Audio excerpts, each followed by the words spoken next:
सबको नमस्कार। दैनिक अयोध्या टाइम्स के तरफ से आपने जो ये समसामयिक विषयों पर जो चर्चा छेड़ी है, ये कॉन्क्लेव के माध्यम से, ये बहुत स्वागत योग्य कदम है और हम बहुत आभारी हैं आपके कि वैसे तो आपने शायद लिस्ट में नहीं रखा था हमें बोलने के लिए और मेरे पास कोई टॉपिक भी नहीं दे रखा है आपने, लेकिन फिर भी आपने मौका दिया।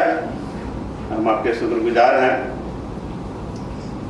और इस तरह के आयोजन होते रहने चाहिए। और अभी जो बातें चल रही हैं शिक्षा, हेल्थ या अन्य सामाजिक पहलुओं पर, इस पर निरंतर आवश्यकता है कि इस पर चर्चा होती रहे। और समाज का सबसे बड़ा जो पहलू है कि हम अपने समाज को कैसे विकसित करें, कैसे उसको अच्छा बनाएं और जिसमें सबकी एक्सेप्टेंस हो और सबको कुछ उनके होने का कुछ वजह सामने आए। तो समाज में सबकी आवश्यकता पूरी होनी चाहिए, कहाँ से और कैसे हो। तो एक तो बहुत बड़ी बात यह है कि आर्थिक विषमता की बात चली है। आर्थिक विषमता है हमारे यहाँ, सरकारें प्रयास कर रही हैं, विभिन्न सरकारों ने, लेकिन अभी वो कुछ जटिलताओं की वजह से, कुछ विषमताओं की वजह से वैसा अभी जो एक हमारे बीच में जो खाई है वो शायद भर नहीं पा रहा है और उसमें निरंतर एक बड़ा सा गैप बनते जा रहा है। ये और संकीर्ण होना चाहिए था जिसमें सबको समान अवसर मिले और समान उसको आर्थिक स्तर पर भी वो समानता का अनुभव कर सके। खैर, प्रयास जरूरी है और व्यक्तिगत और सामाजिक स्तर पर भी आवश्यकता है। उसमें जो सबसे महत्वपूर्ण पहलू है, अभी भी जितनी भी बातें हो पाई हैं, अभी तक 4 वक्ताओं ने बात किया, हेल्थ, नारी, एडमिनिस्ट्रेटिव और शिक्षा। सब में मूलभूत बात जो उत्पन्न हुई है वो शिक्षा है। शिक्षा को महत्वपूर्ण बनाना है, बहुत अच्छी बात नहीं है और अब वो समय भी नहीं रह गया है, लेकिन वैसे डेडिकेटेड टीचर्स का भी बहुत अभाव है। अभी स्कूल में इंफ्रास्ट्रक्चर का भी बहुत अभाव है। हमारे सरकारों का जो शिक्षा पर बजट होना चाहिए शायद अपेक्षित नहीं है। अभी बहुत सारी ऐसी घोषणाएं हो रही हैं कि इतने डिग्री कॉलेज खोल दिए गए, इतने मेडिकल कॉलेज खोल दिए गए, इतने स्कूल खोल दिए गए, लेकिन आपको जान के आश्चर्य होगा, या आप सब लोग जानते हैं, इसी समाज के हिस्से हैं, कि एक स्कूल 2 कमरों का है, 7 क्लास की पढ़ाई होती है, टीचर 3 है, वो भी टीचर पता नहीं कितना डेडिकेटेड है। अगर कुछ कहा जाएगा तो होगा कि शिक्षकों पर हमला किया जा रहा है, लेकिन शिक्षकों की भी मजबूरियां हैं। एक शिक्षक 3 क्लास एक ही रूम में कैसे पढ़ाएगा और क्या पढ़ाएगा, ये मूलभूत आवश्यकता है और इस पर सरकार को ध्यान देना होगा। और हमारे जो इसी में प्राइवेट स्कूल्स जो अभी कुछ अच्छा प्रयास कर रहे हैं और विभिन्न तरह का उनका प्रयास है, जिस तरह से वो लोग जैसे म्यूजिक है, डांस है, या अभी सर ने कहा कि लॉन्च पैड हमने तैयार किया है, उसमें बोलते हैं, जिज्ञासा प्रकट करते हैं, उनसे समस्या का निदान मांगते हैं, उनका क्या व्यूज है। तो ये सब क्रिएटिविटी बहुत जरूरी है। दूसरी बात है कि सिर्फ बिल्डिंग और रंग रोगन कर देने से व्यवस्था में परिवर्तन नहीं होगा। बिल्कुल व्यवस्था को परिवर्तन करना होगा। आपके स्कूल्स ऐसे होने चाहिए। बहुत सी सरकारों ने किया है कि सरकार के स्कूल्स बगल के प्राइवेट स्कूल से बेहतर सिद्ध हुए हैं और बेहतर रिजल्ट किए हुए हैं, और इसकी अभी बहुत संभावना है। अपने बिहार में अभी ऐसा प्रयास देखने को नहीं मिल रहा है। अभी आपने सुना होगा, मैं चूँकि डॉक्टर हूँ और जैसे बहुत सारे लोग नहीं जानते होंगे, मेरा नाम डॉक्टर अतुल कुमार है और मेरा भी एक हॉस्पिटल है। शिक्षा, अब जैसे मेडिकल कॉलेज है, सरकार का प्रोग्राम है कि हर जिला में एक मेडिकल कॉलेज खोल दिया जाए, ऐसी सरकार की नीति है।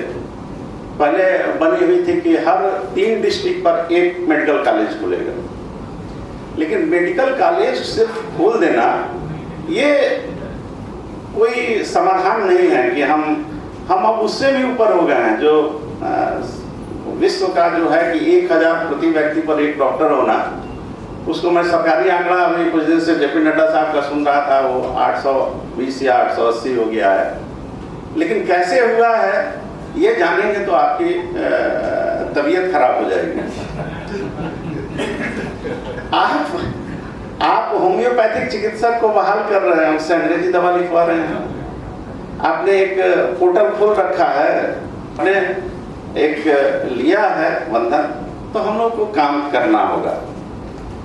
तो मेडिकल कॉलेज में अभी भी बहुत सारे जो हमारे बिहार में, खास करके मैं बिहार की बात करूंगा और कुछ प्राइवेट मेडिकल कॉलेज की भी बात करूंगा।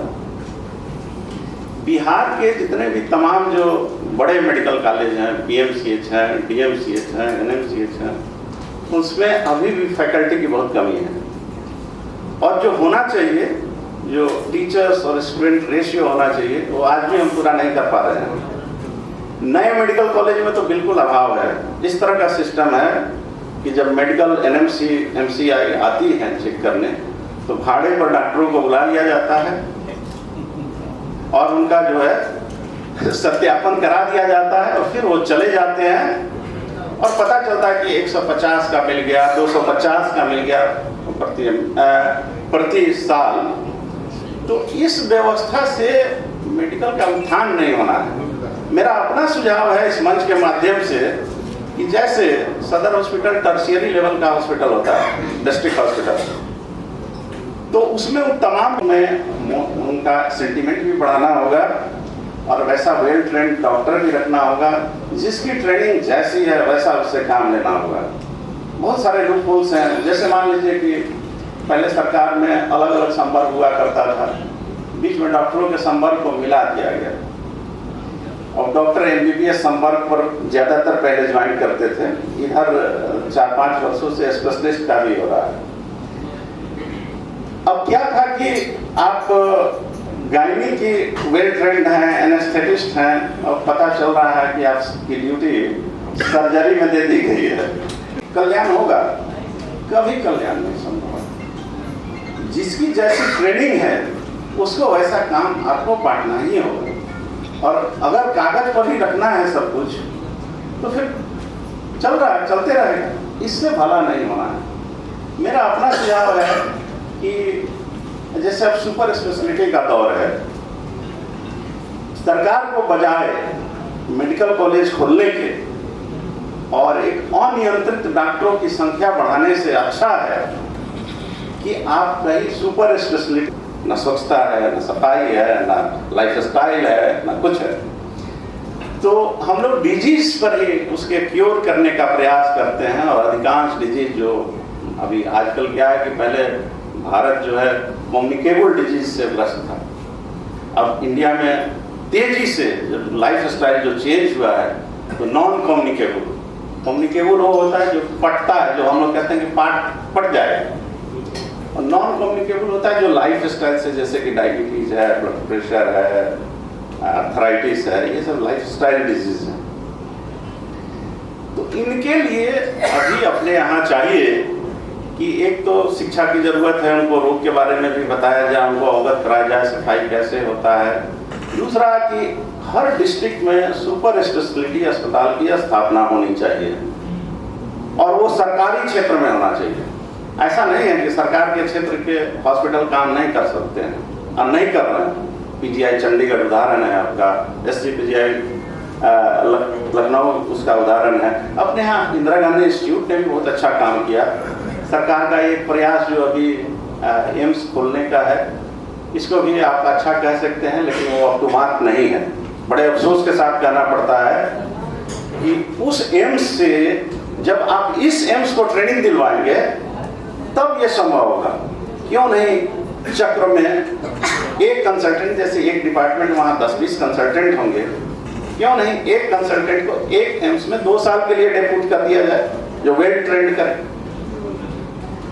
इस तरह से अगर ट्रेनिंग दिया जाएगा, यहाँ से अपने बिहार यूपी से पास किया हुआ MD MS किया हुआ, जैसे हम लोग भी वैसे ही है, वैसे आदमी को फिर एक तौर तरीका सिखाना पड़ता है कि आखिर एम्स में काम कैसे होता है, तो वैसे सिखाना होगा और तब जाके आपका वो एम्स में लोगों का कॉन्फिडेंस होगा।